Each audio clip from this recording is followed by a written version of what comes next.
자, 시작하겠습니다. 자, 책 한번 잠깐 보자. 자, 책을 아까 우리 했던 거 한번 보자. 우리가 많이 나갔습니다. 지금 205페이지 한번 잠깐 보자. 205페이지. 자, 여기 205페이지 오른쪽 하단부에 보면 염화 나트륨 이루는 입자가 분자가 아닌 까닭이 되어 있습니다. 이거 한번 읽어보시겠습니까?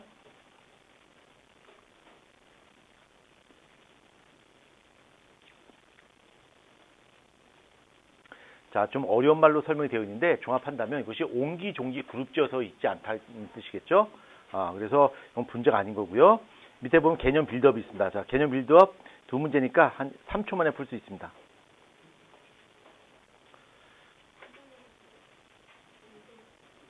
조용히 나대지 마시고요.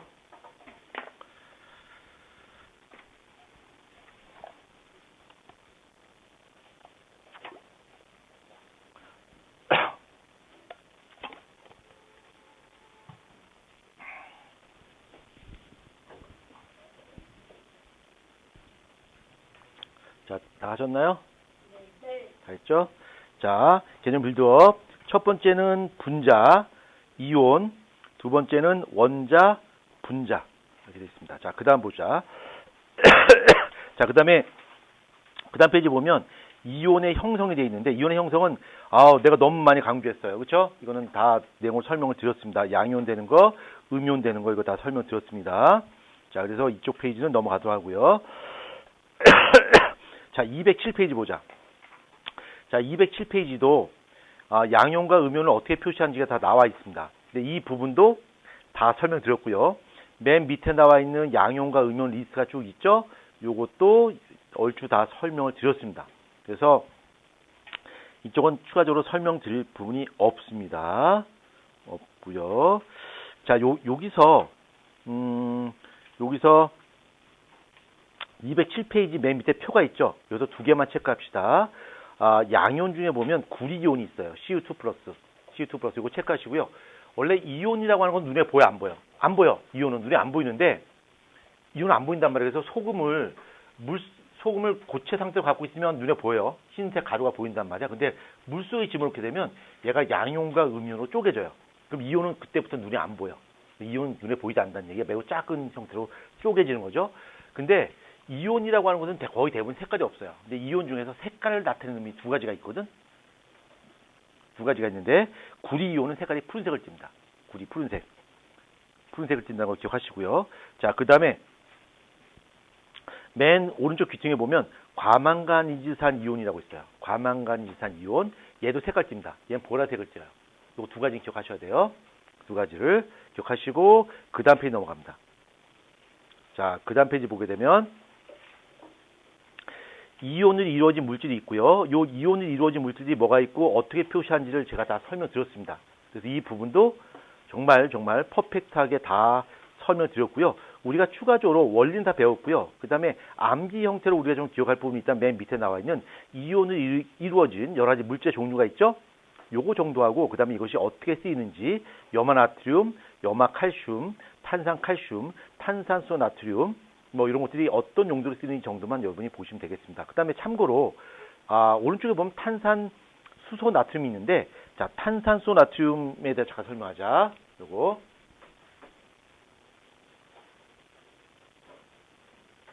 자, 탄산수 나트륨인데 요거 탄산수소 나트륨이라고 불러요. 얘를 열을 가하죠. 열을 가면 이렇게 분해돼요. 일단 뭔지 모르겠지만 일단 식을 씁니다. Na2CO3 플러스 H2O 플러스 CO2 이렇게 돼요. 화학식이. 그래서 뭡니까? 여기 주목합니다. 도윤. 여기 탄산수 나트륨이 있는데 탄산수 나트륨을 분해하면 탄산 나트륨, 얘는 탄산 나트륨이야. 탄산 나트륨과 물과 이산화탄소로 분해가 돼요. 요때 그냥 분해되지 않고 여기다 열을 가해줘야 돼요. 열을 가게 되면 이게 분해가 된단 말이야. 근데 여기서 우리가 관심 있게 봐야 되는 것이 바로 요 놈이야. 탄산소 나트륨을 우리 부엌에서 많이 써요. 근데 엄마는 걔를 이거 탄산소 나트륨 이렇게 안 불러. 뭐라 부를까? 베이킹소다, 베이킹 파우더로 불러요. 그래서 이 베이킹 파우더인데 베이킹 파우더에 열을 가게 되면 얘가 탄산 나트륨과 수증기와 CO2로 분해되는데 CO2 기체가 발생해요. 그래서 얘를 빵 속에다 집어넣고 가열하게 되면 빵 속에서 CO2가 발생하면서 빵이 어떻게 될까? 부풀어 올라요. 그래서 우리가 빵을 반으로 딱 자르면 거기에 구멍이 뽕뽕뽕 뚫려 있어요. 그 구멍이 바로 뭐냐면 CO2가 발생해서 CO2가 빠져나가는 흔적이 구멍으로 뚫려 있는 거겠죠. 그렇죠? 그래서 얘는 빵을 만드는 데 쓰는 거고, 나중에 여러분들이 중학교 3학년쯤 돼서 영재나 과학고를 준비할 때 이 식은 굉장히 중요하고 시험 문제 잘 나오는 식이라서 이건 꼭 기억을 시킵니다. 그러니까 이거를 탄산소 나트륨 베이킹 파우더죠. 이걸 베이킹 파우더라 부르는데, 요 베이킹 파우더에 열을 가했을 때 어떻게 되는지 이 식은 여러분이 반드시 기억을 하셔야 됩니다. 탄산소 나트륨 굉장히 시험 문제 잘 나옵니다. 자, 그 다음에 맨 밑에 보면 개념 빌드업이 있습니다. 자, 개념 빌드업 4문제밖에 안 되니까 한번 빈칸 채워 넣어볼까요?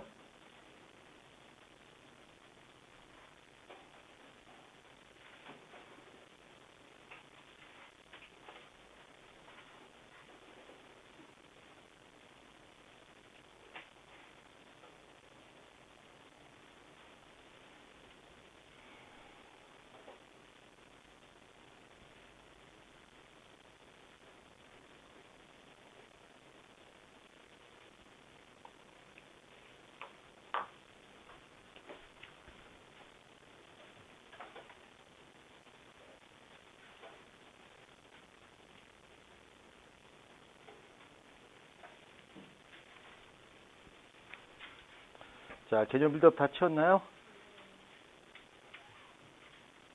태영이 다 했니? 오늘 시험 보고에서 누가 최고 점수예요? 몰라요? 그 채점은 누가 해요? 바꿔서 했어요? 몇 점인 것 같아요?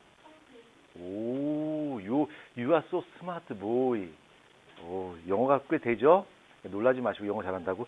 아, 내가 영어 쓰니까 태영이가 되게 부러워요. 어떻게 과학쌤은 영어를 저렇게 잘할까 막 부러워하는데, 예, 나대지 마시고요, 태영이. 자, 개념 빌드업 다 불러보겠습니다. 1번에 양이온, 음이온, 2번에 Li 플러스 리튬이온, 3번에 S2 마이너스 황화이온, 4번은 1어. 이렇게 쓰시면 됩니다. 자, 설명 필요한 거 있을까요? 설명 필요한 거 없나요? 예, 씹혔습니다. 자, 그 다음에 이온의 이동 한번 보자. 이온의 이동. 자, 이온의 이동인데, 이온이라고 하는 것은 우리가 아까 배웠듯이 얘는 양이온과 음이온 종류가 두 종류가 존재해요. 얘를 여기다 전기를 딱 걸어주게 되면 이온들이 이동을 하는데 어떤 그로 이동하냐면 반대쪽으로 이동해요. 그러니까 예를 들어보자. 예를 들어서 NaCl이 있는데 NaCl을 물에 집어넣게 되면 얘가 이온, 양이온과 음이온으로 쪼개지겠지. Na 플러스하고 Cl 마이너스 쪼개지는데 내가 여기다 전기를 탁 집어넣어서 소금물에다 전기를 딱 걸어주게 되면 이 양이온은 마이너스 극으로, Cl 마이너스는 플러스 극으로 이동을 해요. 이렇게. 왜? 서로 반대쪽 전에 이동한단 말이야. 근데 안타깝게도 이온이 마이너스 플러스 이동하지만 우리 눈에는 보인다, 안 보인다?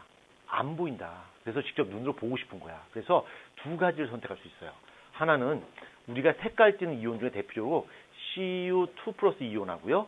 그 다음에 MnO4 마이너스, MnO4 마이너스 이온. 그러니까 구리이온하고 과망간이 비슷한 이온이 있는데 얘는 유의하게 색깔을 나타냅니다. 얘는 색깔이 푸른색을 띠고요. 얘는 붉은색을, 보라색을 띱니다. 보라색, 붉은색을 띱니다. 얘는 유일하게 색깔 띄어요. 자, 그래서 자, 구리이온이 색깔 띠니까 양이온과 음이온들이, 그러니까 양이온 또는 음이온들이 움직이는 것을 직접 눈으로 볼 수 있어요. 어떻게 볼 수 있나 보자. 여기다 종이를 깔아요. 종이를 깔고 물에 적셔요. 물에 적신 종이가 있고요. 물에 적신 종이가 있고 여기다가 전구를 설치해요. 마이너스 플러스 이쪽에다 설치합니다. 여기 마이너스 플러스 설치하고요. 그 다음에 구리가 포함된 이온 결합 물질 집어넣을 거야. 어떤 물질 집어넣을 거냐면 여기다가 CuCl2를 집어넣을 거야. 그러니까 얘는 뭐야? 염화 구리가 되겠지. 염화 구리가 되는데 도훈이 뭐 하는 거야? 여기 안 보고 지금 엎드려서 여기 주목해야죠. 도훈이 여기 봐야지. 뭡니까? 지금 몇 번 얘기하는데 계속 여기 보라 그랬더니 고개는 드는데 눈은 다시 감아요. 이거 무슨 경우입니까? 나는 절대로 내가 죽더라도 절대로 칠판을 쳐다볼 수 없어. 뭐 그런 각오를 했나요? 예. 자, CuCl2 집어넣었어요. 얘가 염화구리인데 얘가 물에 녹아 있으면 CuCl2가 물에 녹으면 Cu2 플러스하고 Cl 마이너스 몇 개로?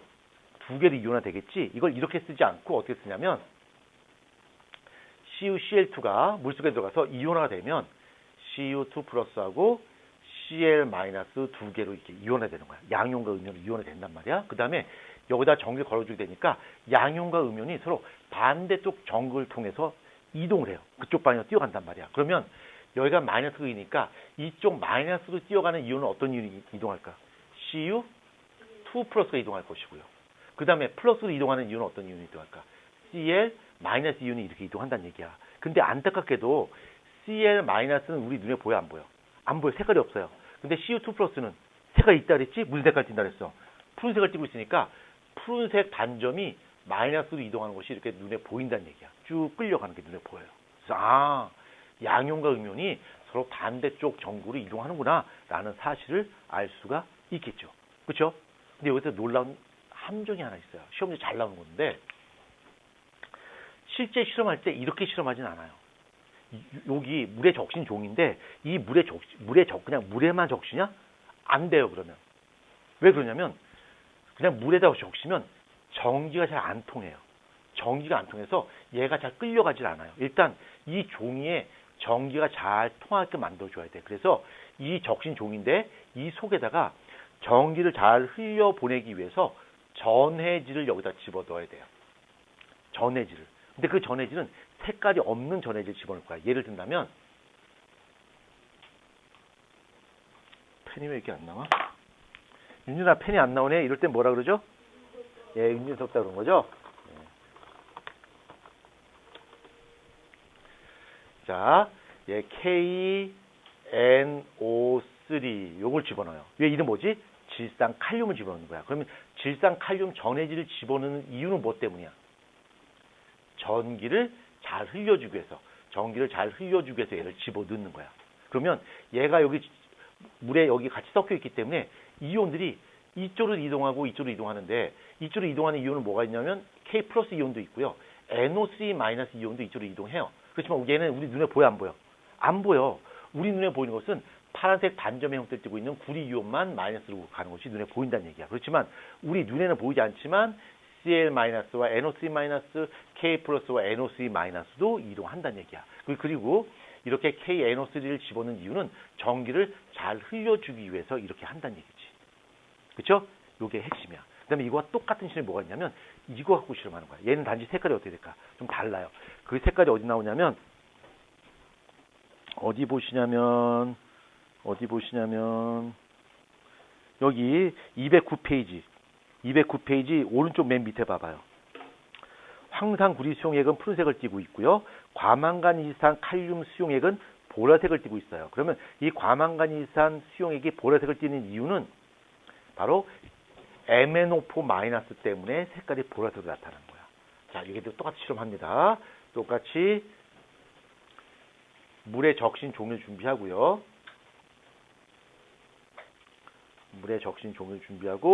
그 다음에 여기다 정을 걸어줍니다. 마이너스 플러스를 걸어주고요. 그 다음에 얘도 똑같이 물의 적신 종이야. 물의 적신 종이를 넣는데 그냥 순수한 물의 종이를 적시면 전기가 안 통한다. 그래서 전기를 잘 흘려주기 위해서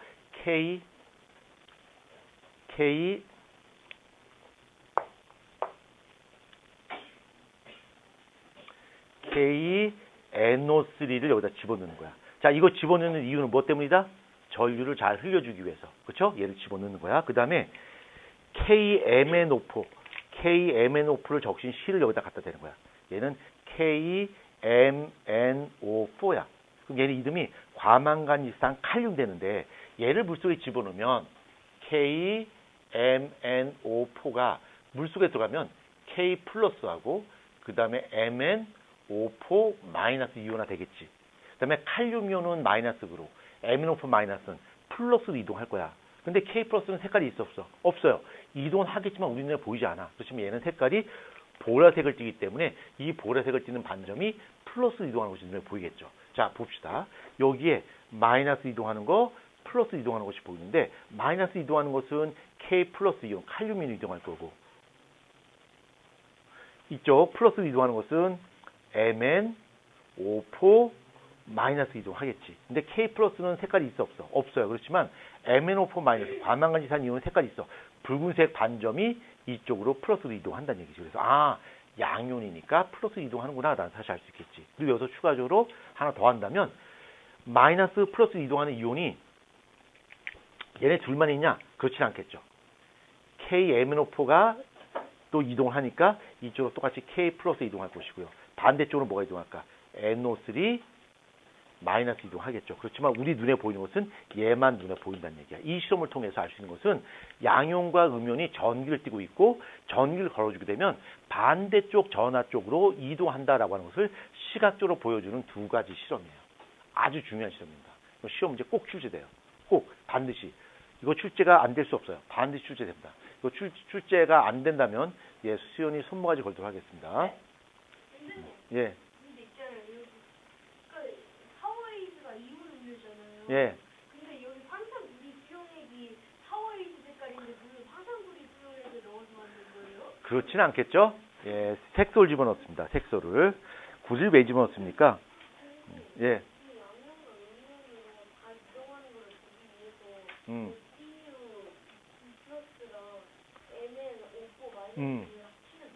예, 그렇게 해도 돼요. 근데 그런 실험을 하지 않습니다. 우리 책에 딱 두 가지 케이스밖에 안 나와요. 예. 아주 좋은 생각이에요. 기발한 생각입니다.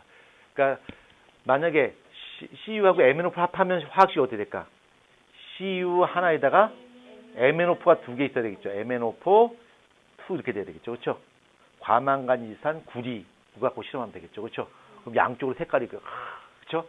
예. 윤준이가 역시 윤준칙한 생각을 했습니다. 잘하셨고요. 자, 그 내용이 어디 나와 있냐면 210페이지 봅니다. 210페이지. 210페이지에 보면 그 실험이 나와 있습니다. 탐구하기 문제가 두 개가 있네요. 자, 두 개 한번 풀어볼까요? Right now 지금 해결합니다.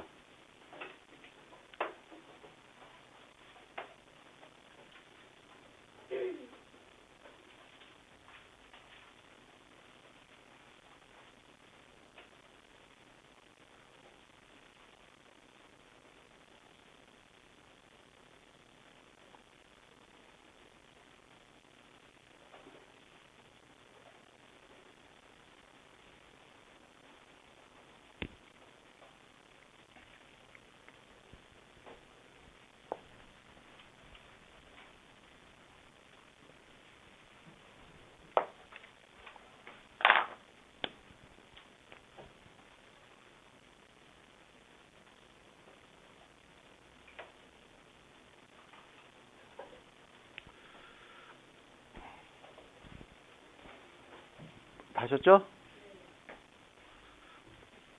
태영이 다 했어요? 예, 태영이가 다 했으면 다 한 거죠. 예, 태영이보다 늦게 하는 친구는 아직 본 적이 없습니다. 자, 탐구 확인 1번 정답 몇 번이죠? 태영 몇 번이죠? 예, 4번입니다. 그 다음에 2번은 기억은 CO2 플러스, 니은은 MnO4 마이너스입니다. 어렵지 않죠? 네. 예. 예진, 어렵지 않죠?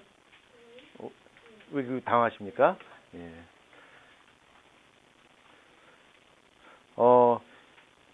예진이하고 민서가 아까 나를 놀리켰습니다. 깜짝 놀랐습니다. 아까 옥상을 올라가는 계단에서 만났습니다. 깜짝 놀랐습니다. 자, 이번에는 전기 분해라고 하는 걸 볼 거야. 책에 안 나옵니다. 어느 부분 제가 설명드린 거냐면 212페이지 봅니다. 212페이지. 자, 전기 분해야. 자, 전기 분해인데, 자, 전기 분해라고 하는 것은 여기에 이온 결합 물질을 물속에 집어넣으면 양이온과 음이온으로 분해가 되잖아. 그치? 근데 양이온과 음이온은 눈에 보여, 안 보여? 안 보이지? 눈에 보이는 것으로 만들 수가 있어요. 이걸 전기 분해라 불러요. 그럼 전기 분해가 어떻게 일어나나 보자. 그릇이 있고요. 그릇 속에다가 CuCl2 집어넣었어요. 그럼 CuCl2 집어넣으면 얘가 Cu2 플러스 되고 그 다음에 ECl 마이너스 이온화 되겠지. 그렇죠? 여기다가 물을 이렇게 집어넣고 여기다가 CuCl2 수용액을 여기다 집어넣습니다. 자, 그러면 여기 물 속에는 이온의 종류가 두 종류가 있겠지. 무엇과 무엇? 구리이온하고 염화이온 두 종류가 있겠죠? 여기는 Cu2 플러스하고 Cl 마이너스가 이렇게 있는 거야. 자, 지금 내가 설명하는 것은 어떤 부분을 설명하냐면 책에는 안 나와요. 지금 부분이. 왜 이온 결합 물질을 물속에 집어넣으면 전기가 통할까라고 하는 것 부분을 설명할 거야. 우리가 지금까지 배웠던 건 뭐냐면 양이온과 음이온이 전자를 옮겨준 역할을 하기 때문에 수용액, 그러니까 이온 결합 물질이 물에 녹은 상태에서 소금물에다가 콘센트 꽂으면 전기가 통해요라고 배웠는데 그게 반은 맞고 반은 틀려요. 그래서 그 진실을 알려주겠다는 얘기야. 전자가 정말, 그러니까 이온들이 정말 전자를 옮겨주냐, 캐리어 역할을 하냐? 아닙니다. 실제로는 그렇지 않아요.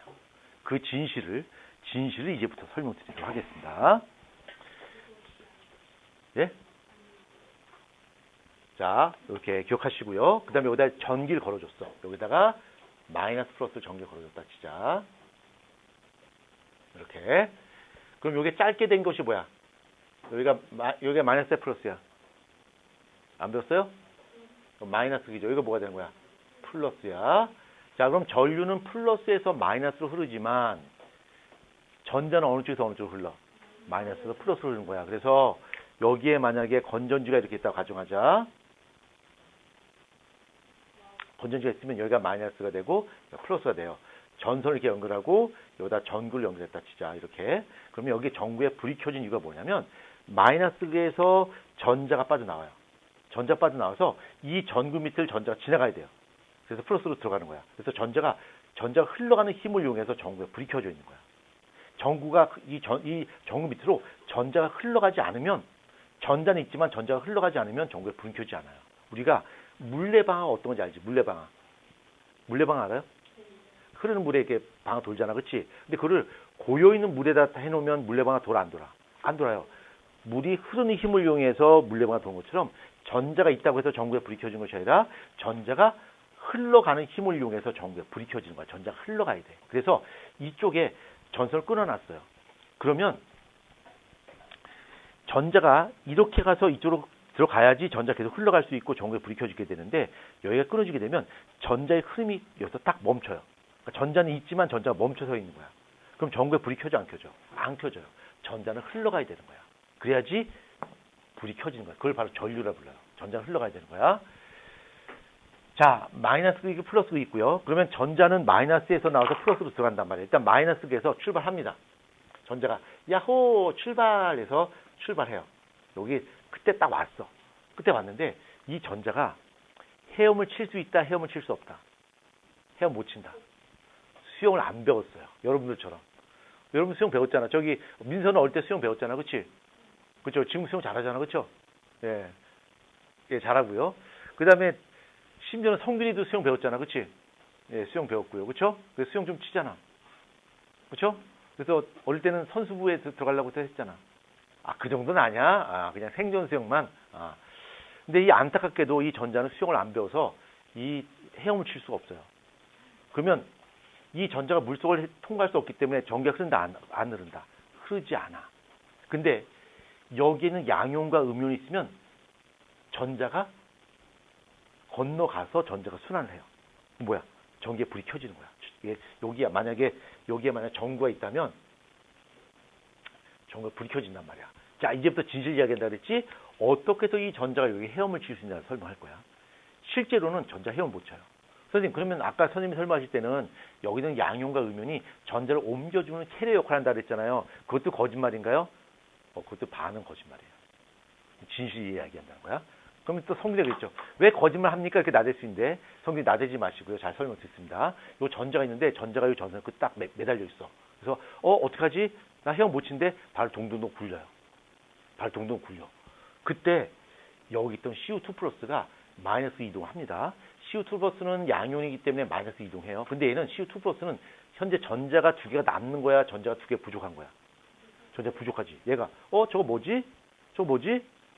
전자가 있네. 그래서 얘가 전자를 훔쳐먹어요. 그럼 얘가 원래 전자가 두 개 부족한 상태인데 전자를 훔쳐먹었으니까 뭐가 될까? CU가 되는 거야. 우리 눈에 보이는 중성 원자가 되는 거야. 그럼 이때는 눈에 보여 안 보여? 보여. 구리가 되니까. 이온이 전자를 얻어서 이제 구리가 금속이 딱 만들어졌단 말이야. 그러면 이쪽 플러스극에서 전화를 해요. 마이너스극으로. 야, 마이너스극 나 플러스극인데 너 아까 나한테 전자 보낸다고 했잖아. 근데 아직 전자 도착 안 했는데 마이너스극이겠죠. 야, 무슨 소리야? 아까 보냈어. 플러스기. 뭔 소리야? 죽을래? 어? 막 난리 친단 말이야. 마이너스기. 아, 억울해 죽겠네, 이거. 나 아까 보냈는데. 너 진짜 나한테 뻥 치는 거면 너 내가 보낸 전자 받고서 나한테 뻥 치는 거 아니야? 막 둘이 싸우려고 그래. 막 싸우고 있어요. 그때 CL 마이너스가 저 두 분 마이너스 플러스 싸우지 마세요.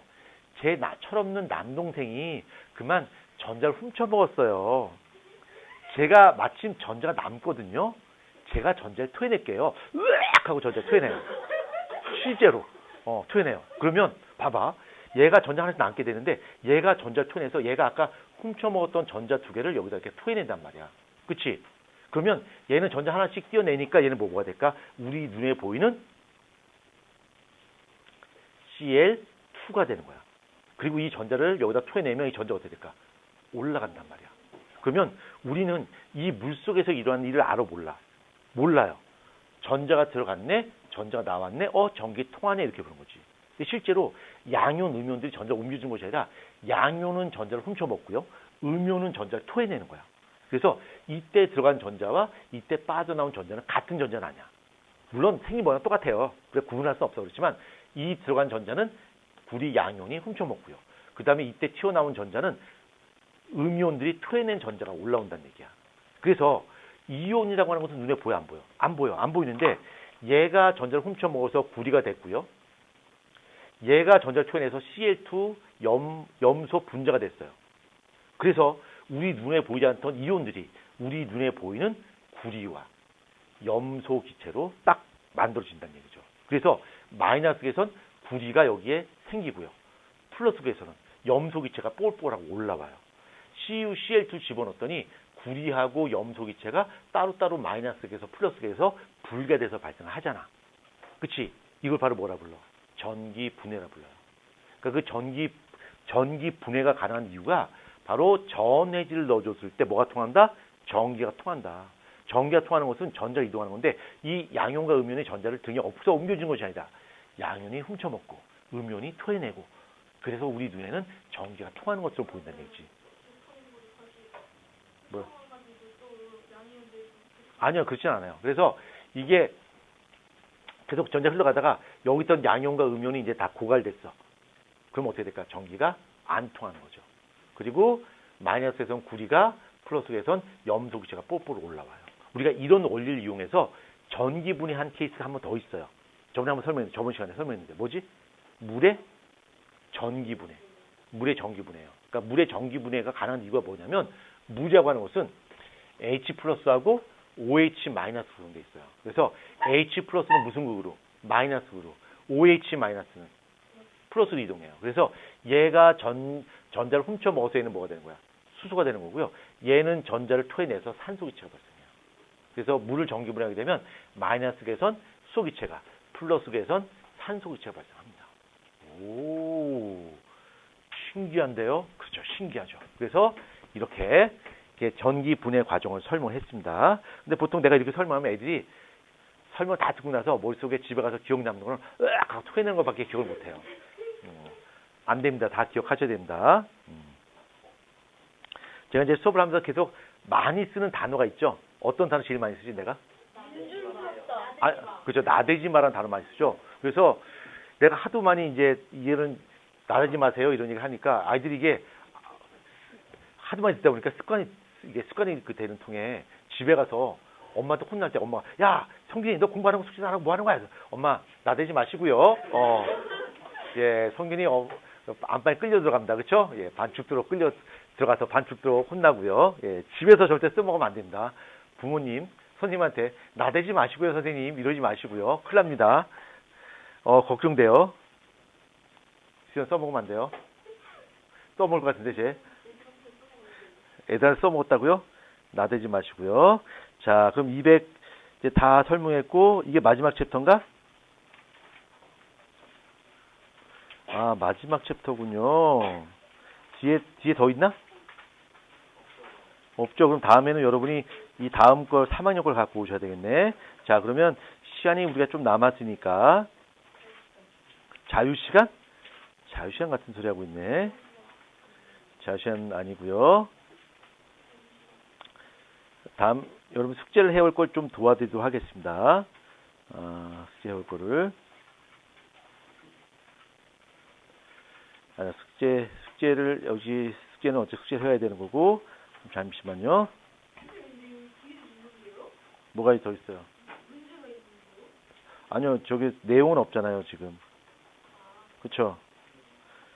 그 다음에 여러분이 이제 나중에 중학교 3학년 걸 사오셔야 되는데, 중학교 3학년 하이탑이 개정판이 아직 안 나왔어요. 그쵸? 안 나왔잖아. 그치? 안 나왔는데, 기존의 거 하이탑 3학년 거를 사오셔야 됩니다. 다음 시간에는 사오셔야 되고, 중학교 3학년 거를 하기 전에 먼저 그 부분을 책은 없지만 그 내용을 먼저 좀 빌드업을 좀 하도록 하겠습니다. 시간이 좀 남았기 때문에 그 내용을 빌드업 하도록 하겠습니다. 그 다음에 숙제는 꼭 해오셔야 되고요. 예?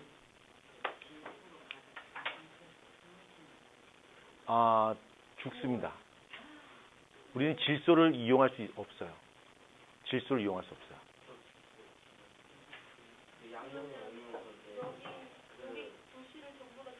잠깐만요. 지금 저기 성민이가 질문. 예.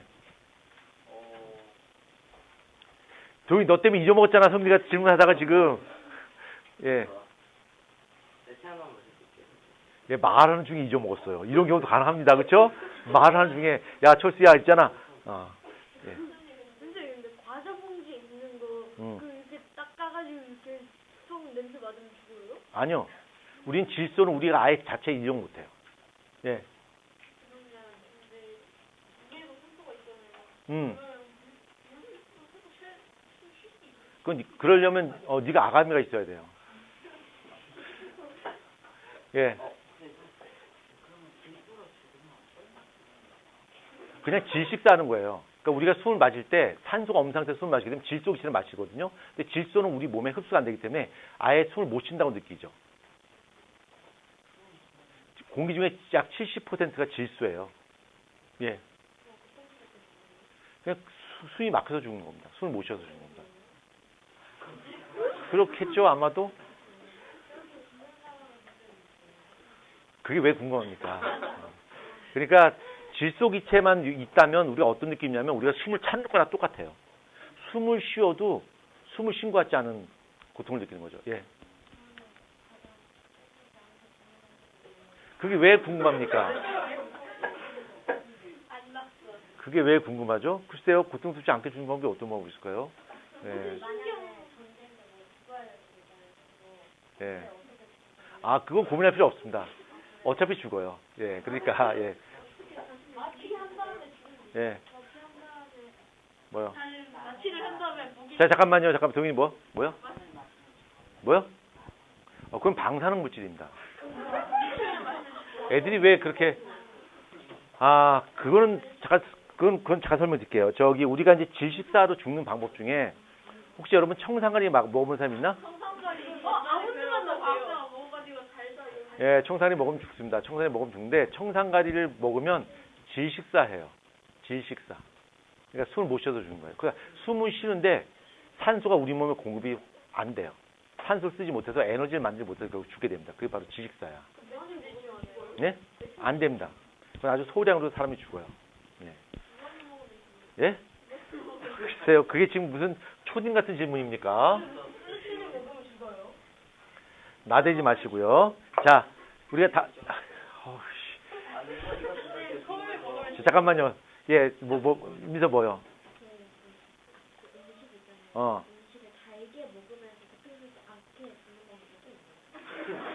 민서 왜 그게 궁금할까요? 예. 아닙니다. 그런 거는 잘 모르겠어요. 예, 뭐요? 또 잊어버렸어요. 예, 또 잊어버렸어요. 뭐요, 또? 뭘 먹을 때? 청산가리 먹을 때? 청산가리는 그 청산가리 그 자체입니다. 예. 청산가리는 아주 소량으로도 죽어요. 진짜. 예, 뭐요?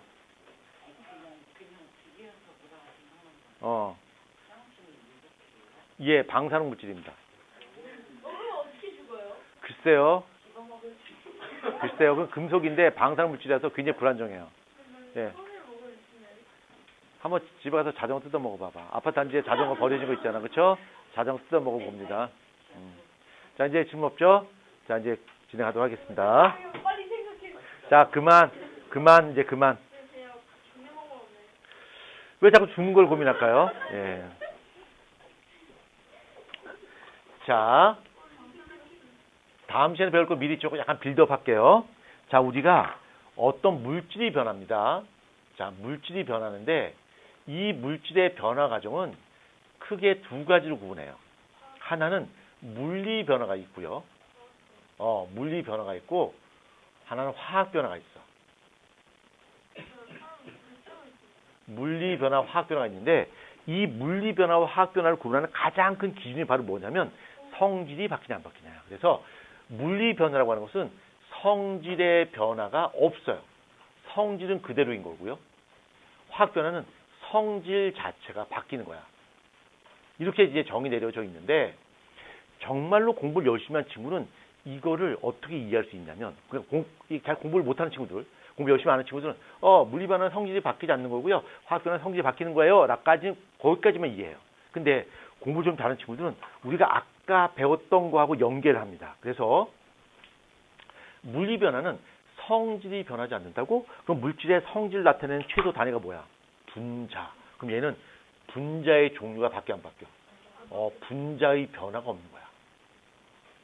분자의 변화가 없는 거란 말이야. 근데 화학 변화는 성질이 바뀌는 거야. 그럼 성질이 바뀐다는 얘기는 물질의 성질을 나타내는 기본 단위가 분자인데 바로 분자의 종류가 분자가 밖으로 바뀌는 거죠. 이거를 바로 화학 변화라 불러요. 그러나 물리 변화건 화학 변화건 간에 변하지 않는 게 하나 있어. 뭘까? 질량. 그렇죠. 원자의 수와 원자의 종류는 바뀌어 안 바뀌어? 안 바뀌어요. 그러니까 이 물리 변화건 화학 변화건 간에 원자의 종류, 수 이것은 절대 never 변하지 않습니다. 그러니까 탄소 원자는 그대로 탄소 원자고 수소 원자는 그대로 수소 원자야.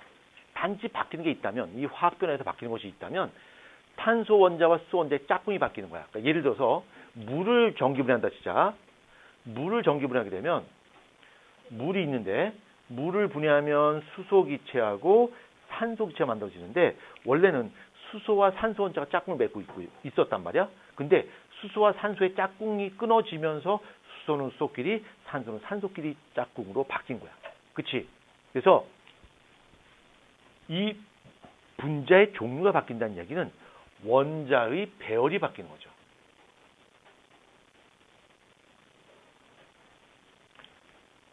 수소와 산소끼리 짝꿍 맺었다가 그것이 끊어지고 수소와 수소끼리 또는 산소와 산소끼리 서로 짝꿍 맺는 거야. 바로 원자의 배열이 바뀌는 건데 이 원자의 배열이 바뀐다고 하는 것을 다른 말로 뭐라 부르냐면 화학 결합이 변하는 거야. 화학 결합이 바뀐다. 그렇지만 이 물리 변화에서는 성질이 안 바뀌어요. 그러니까 분자 종류 안 바뀌어. 그럼 뭐만 바뀌는 겁니까? 분자 배열만 바뀌는 거야. 이것도 이제 이해할 수 있으려면 좋은데 이해하면 자 분자의 배열이 바뀌는 건데 분자의 배열이 바뀐다는 이야기는 분자 그 자체는 변함이 없어요. 근데 이 분자가 가까이 멀리 요 간격만 바뀐다는 얘기야. 그러면 이 분자의 종류 H2라고 하는 분자는 변함이 없지만 이 간격이 좁아지고 넓어지고 하면서 무엇이 바뀔까? H2가 있는데 H2가 이렇게 붙었기도 하고요. 떨어지기도 하고요. 아주 멀리 떨어지기도 하고요. 그럼 무엇이 바뀌는 거야? 물질의 상태가 바뀌는 거야. 그렇죠? 그러니까 얘는 분자의 배열만, 그러니까 거리만 바뀌는 거야. 그래서 이것이 바로 물질의 상태가 바뀐다는 얘기야. 이걸 바로 뭐라 불러? 물리 변화라 불러요. 물리 변화. 저기 예진이가 있는데 예진이 예를 들어보자. 아까 예진이가 저기 계단에서 나를 놀리켰으니까 원수 갚아줘야지. 자, 예진이가 있는데 예진이가 어디 가서 가면을 사왔어요. 가면을 사서 이게 무슨 호랑이나 사자 같은 가면을 쓰고 있다 치자. 그래서 예진이가 호랑이 가면을 쓰고서 어흥했어요. 이거 물리변화 화학변화야. 물리변화죠. 예진이가 어흥한다고 해서 이게 사자로 바뀐 게 아니잖아. 그쵸? 이거 물리변화란 말이야. 그쵸? 근데 성균이가 있는데 성균이가 좀비한테 물렸어요. 그래서 눈이 이렇게 헷갈락 뒤집어지고 그만 간단 말이야. 이건 물리변화, 화학변화야. 화학변화야. 그때는 성균이가 아닌 거죠. 그렇죠? 그러니까 물리변화, 화학변화의 차이는 이해할 수 있겠죠? 이해할 수 있고 그 다음에 아까 우리가 설명했던 거 요걸 잠깐 좀 보완을 한다면 아까 우리가 이렇게 양윤으로 바뀌는 것을 금속이라 불렀고요. 음윤으로 되는 것을 비금속이라 불렀어. 그래서 우리가 알고 있는 118가지의 종류의 원소는 크게 금속과 비금속 두 가지로 구분할 수 있어요. 금속과 비금속을 두 가지로 구분할 수 있는데 그럼 이 비활성 기체를 제외하고 나머지는 굉장히 불안정하단 말이야. 그래서 서로 조인을 해요. 뭉치는데 금속과 비금속 두 종류밖에 없으니까 서로 조인을 하는데 그 패턴이 금속하고 비금속이 붙는 경우도 있을 것이고요. 금속과 금속이 서로 결합하는 경우도 있을 것이고요. 그 다음에 비금속과 비금속이 붙는 경우도 있어요. 이렇게 원자와 원자들이 서로 달라, 예. 중금속은 금속의 일종입니다. 근데 걔가 비금속의 성질을 같이 공유해서 중금속이라는 말을 써요. 그러니까 세미메탈이라는 단어를 씁니다. 그래서 양쪽성 원소로 가는 것도 있어요. 그래서 금속과 비금속의 성질을 같이 비슷하게 어렴풋이 갖고 있는 놈들도 있긴 있어요. 그렇지만 우리는 거기까지 알 필요가 없고요. 그냥 금속과 비금속 종류만 기억하시면 됩니다. 예, 윤진이가 나 화학 좀 공부했거든요 라고 하는 것을 여기서 질문을 했습니다. 난 중금속도 알고요. 예. 윤준금속은 아닙니다. 그렇다고 해서 자 금속과 비금속 이렇게 세 가지가 있는데 자 얘네들 서로 달라붙는 거야. 근데 얘네가 조합은 달라. 조합은 다르지만 목적은 딱 하나야. 무엇을 위해서? 자 객관식 갑니다. 그럼 여러분. 자 얘네들이 서로 결합하는 이유는 뭘까? 자 1번 세계 평화를 위해서 2번 행복을 위해서 3번 수행평가를 위해서 4번 친구를 위해서 5번 안정화되기 위해서 정답 몇 번? 5번입니다. 그렇죠? 옥텟 규칙을 만들기 위해서 얘네가 서로 조인을 하는 거야. 조인을 하는데 금속과 비금속이 붙죠. 이런 걸 뭐라 부르냐면 이런 결합을 뭐라 부르냐면 이 금속은 전자 잃어버리겠지? 비금속 전자 없고요. 전자 넘어간단 말이야. 그럼 얘는 양윤이 되겠지? 얘는 전자 어디가 뭐가 될까? 음윤이 되겠지? 그럼 이 양윤과 음윤은 서로 땡길까 밀어낼까? 당기겠지? 이런 결합을 무슨 결합? 당긴 결합. 당기기. 양윤과 음윤이 하는 결합. 이용 결합. 아까 했었죠. 이용 결합. 아까 했었잖아. NaCl 같은 거, 그렇죠? 이게 이용 결합이야. 그 다음에 금속과 금속이 달라붙죠? 이거를 금속 결합이라 불러요. 금속 결합. 그 다음에 비금속과 비금속이 붙었는데 이게 참 신기해요. 재밌어요. 비금속 결합이라고 누가 얘기하는데 그렇지 않고요. 이 비금속들을 한번 보자. 우리가 비금속의 입장에서 한번 보자. 비금속은 원자가 전자수가 많어 적어. 비금속은 원자가 최가 전자수가 많어 적어. 비금속은 최가 전자수가 많아서 비금속은 남한테 전자를 뺏어오는 걸 선택하는 놈들이야. 그렇지? 그래서 비금속 입장에서 제일 좋은 놈이 누구냐면 금속이야. 왜? 얘는 전자를 내어주기 때문에. 근데 얘네는 비금속끼리 붙어 있어요. 비금속끼리. 그러면 여기는 비금속이 그러겠죠. 여기는 비금속이 이쪽한테 그랬죠. 야, 나 전자가 하나, 두 개가 부족하거든. 네가 나한테 전자 줄래? 그럼 얘가 그랬죠. 야, 무슨 소리야? 나도 전자가 부족해. 네가 나 전자 줘. 옥신각신한단 말이야. 그러면 둘 다 만족할 수는 없단 말이야. 그래서 어떤 방법을 택했냐면 너도 하나, 나도 하나. 너도 양보하고 나도 양보해서 같이 쓰자라고 하는 걸 해요. 같이 쓰자. 그래서 전자를 각각 하나씩 내놔서 같이 쓴단 말이야. 예를 들어볼게.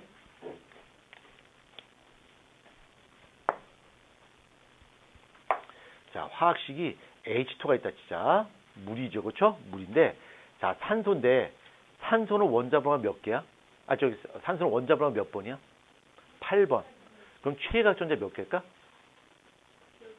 8개야. 그치? 아니지. 최각 전자가 6개가 되겠죠. 2, 6이 되니까. 그쵸? 그런데 맨 바깥쪽 껍질에 8개의 전자를 만족시키면 안정화된단 말이야. 그쵸? 근데 얘는 6개밖에 없어. 한번 볼래? 하나.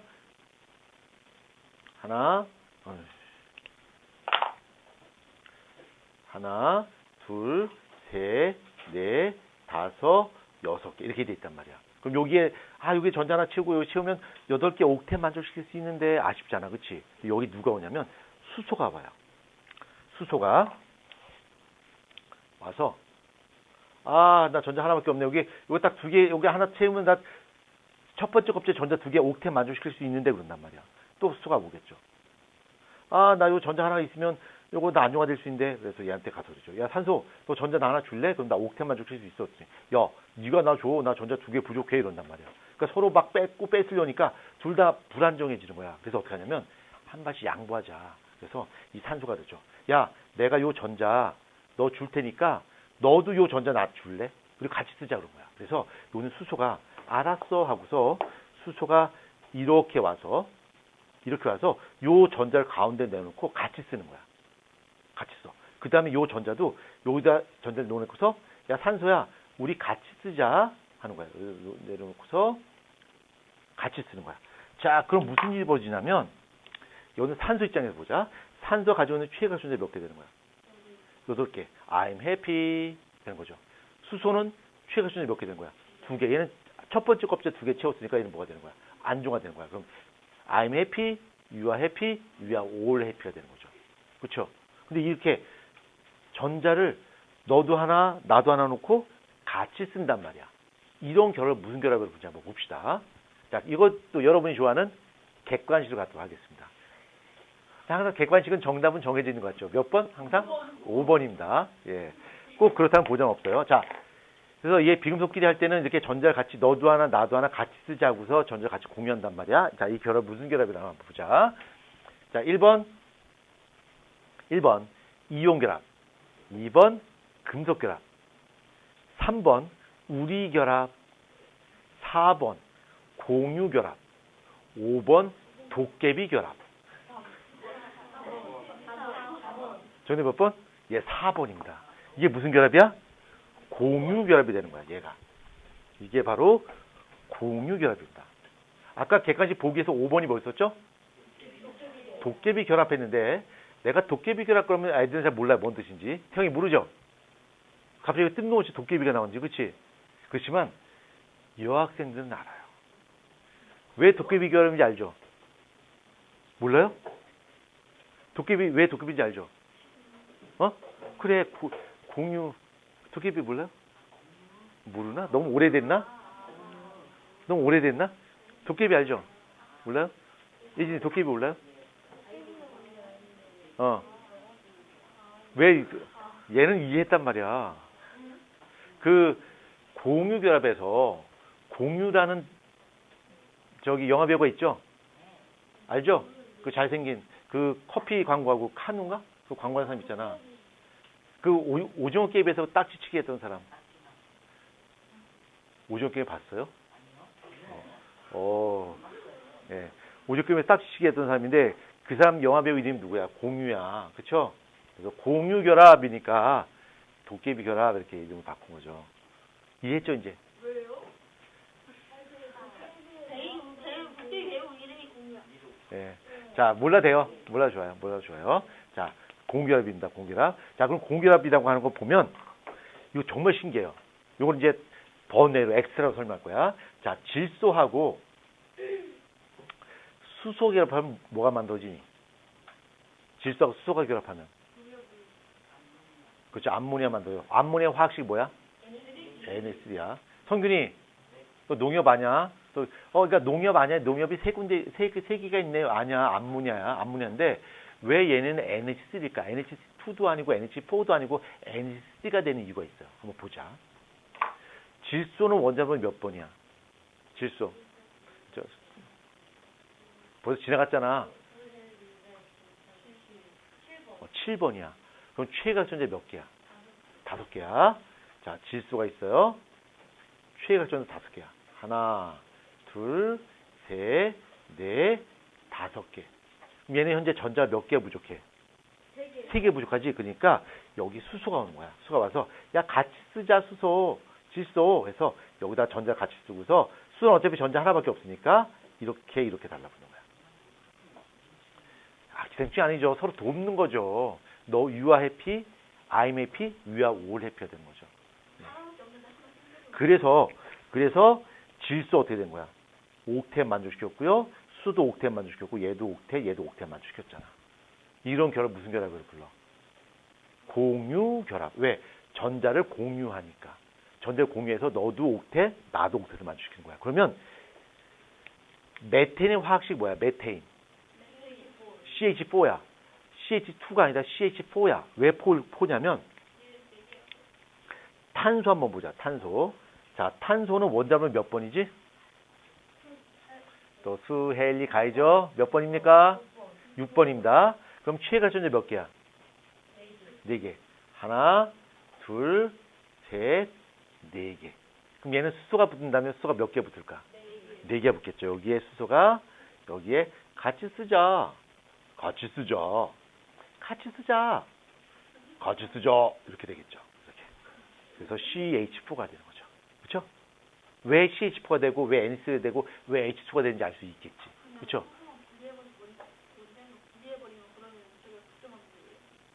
뭔 소리입니까? 나대지 마시고요.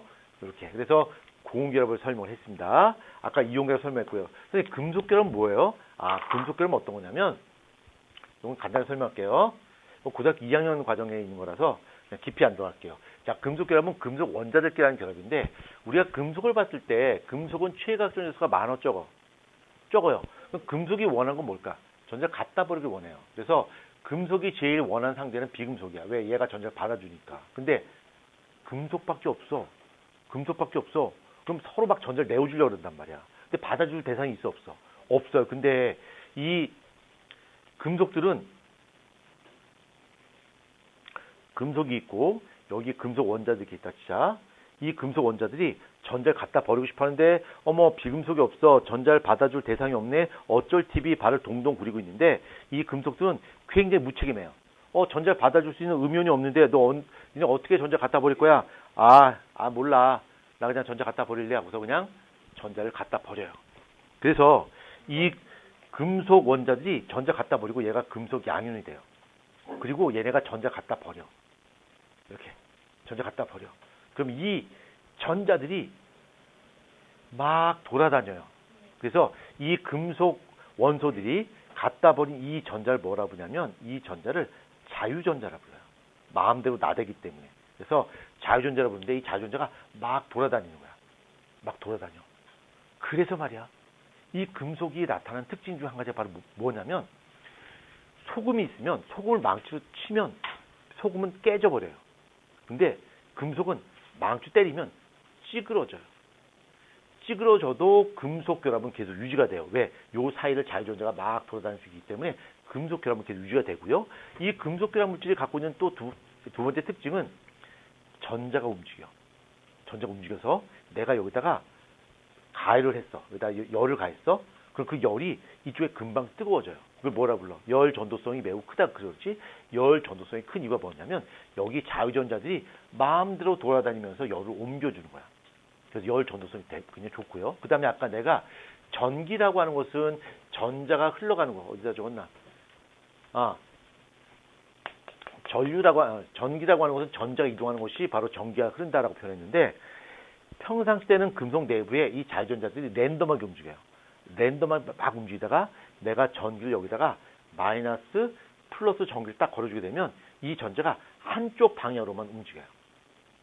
한쪽 방향으로만 쭉쭉 움직여. 이 전자가 한쪽 방향으로 방향성을 가지고 움직였을 때 얘를 다른 말로 뭐라 불러? 전기 전도성이 있다. 전기가 통한다고 표현한단 말이에요. 그래서 금속은 전기가 통해요. 왜? 뭐가 있기 때문에? 자유전자가 있기 때문에. 그래서 전기 전도성이 매우 뛰어나고 열 전도성이 매우 뛰어나요. 그렇지만 이렇게 고온결합을 통해서 만든 물질 같은 경우는 전기가 통해 안 통해? 안 통해. 왜? 다 전자를 같이 나눠 쓰고 있잖아. 남는 전자가 있어 없어? 남는 전자가 없기 때문에 전기가 안 통해요. 그렇지만 금속결합 물질은 남는 전자가 있기 때문에 전기가 통한다. 전기 전도성을 갖는다. 그래서 나무젓가락은 고온결합 물질이에요. 그래서 전기 통해 안 통해? 안 통해요. 그래서 나무젓가락을 콘센트에 꽂으면 전기 안 통해요. 쇠젓가락을 콘센트에 꽂으면 왜 피카츄가 되는 거죠. 그렇죠? 순간적으로 큰일 납니다. 그렇죠? 순간적으로 여기 그냥 해골 바지가 그냥 나타납니다. 큰일 납니다. 왜? 금속은 무엇을 갖고 있다? 자유전자를 갖고 있다. 그래서 전기가 매우 잘 통합니다. 열도 대단히 잘 통해요. 그래서 우리가 컵라면 먹을 때 나무젓가락을 이렇게 컵라면 그릇에 꽂아놓으면 여기가 뜨거워지지 않는데 쇠젓가락을 꽂아놓고 좀 시간이 지나면 어떻게 될까요? 여기가 금방 뜨거워져요. 왜? 자유전자가 열을 옮겨주는 거야. 그래서 보통 자유전자의 움직임이 가장 활발한 금속 중에 하나가 바로 뭐냐면 금이에요. 그러면 자유전자의 움직임이 활발하다는 이야기는 금은 전기 전도성이 어떨까? 매우 뛰어나요. 그래서 우리가 전선을 구리로 만들지 않고 금으로 만들 때 순금으로 만들게 되면 훨씬 전력 손실이 줄어들어요. 전기가 훨씬 더 잘 통해요. 근데 문제는 어때? 가격이 너무 비싸죠. 그래서 차선책으로 쓴 것이 바로 구리입니다. 그래도 구리도 굉장히 가격은 비싸죠. 근데 금으로 바꾸면 훨씬 더 좋아요. 근데 미래 세계는 이제 금으로 대체하지 않고요. 초전도체라고 하는 걸 이용합니다. 초전도체. 처음 들어봤나? 초전도체? 초전도체는 전력 손실이 0이 되는 그런 물질을 바로 초전도체라고 부르고요. 초전도체는 두 가지 성질이 나타나요. 하나는 마이스너 효과라 그래서 공중부양이 나타나요. 그러니까 이 초전도체에다가 자석을 놓으면 자석이 떠요. 그러면 이게 초전도체에다가 자석을 띄우면 자석이 이게 공중에 뜨는데 이거 갖고 우리 뭐 할 수 있을까? 놀아요? 이게 바로 뭐야? 자기 부상 열차가 되는 거야. 그렇죠? 그게 바로 초전도체 이용한 거고, 그다음에 초전도체는 전력 손실이 없어요. 전기가 너무너무 잘 통해. 그래서 미래 사회에는 초전도체가 아마 전선을 대체할 겁니다. 그러면 전력 손실이 줄어들기 때문에 아주 조금만 전기가 만들어져도 우리가 다 쓸 수가 있어요. 근데 지금은 우리가 느끼지 못하지만 전력 손실이 굉장히 많습니다. 그래서 우리가 만든 전기의 상당 부분이 그냥 밖으로 빠져나가 버려요. 열 에너지 형태로 빠져나가 버립니다. 열 에너지 형태로. 그래서 이 전력 손실을 줄이기 위해서 전압을 높이면 전력 손실이 좀 줄어들어요. 그래서 옛날에 아주 제가 어렸을 때는 우리나라 전기가 110V였어요. 220V 아니라 110V였어. 근데 220V로 바꿨어요. 왜? 전력 손실을 줄이기 위해서. 그래서 220V로 지금 쓰고 있습니다. 근데 일본은 몇 볼트 쓰지? 110V 써요. 아직 일본은. 그걸 바꾸려니까 엄두가 안 나는 거죠. 그 다음에 우리나라는 전기를 국가가 관리해서 한꺼번에 바꿀 수가 있는데 일본은 전기를 민간 회사가 관리해요. 그러니까 강제로 바꾸라고 할 수가 없어요. 우리는 한국전력이라고 하는 국가가 관리하는데 일본은 뭐 도쿄전력 무슨 전력해서 각 회사가 다 있고 그 회사에서 전기를 공급해주고 회사에서 돈을 받는 거야. 그러다 보니까 야 너네 220V로 바꿔 강제로 할 수가 없어요. 일본은 불가능합니다. 자, 숙제는 여기 오늘 우리가 한 거 있죠? 그것까지 다 풀어오시면 되겠습니다. 자, 다음 시간에 또 뵙도록 하겠습니다.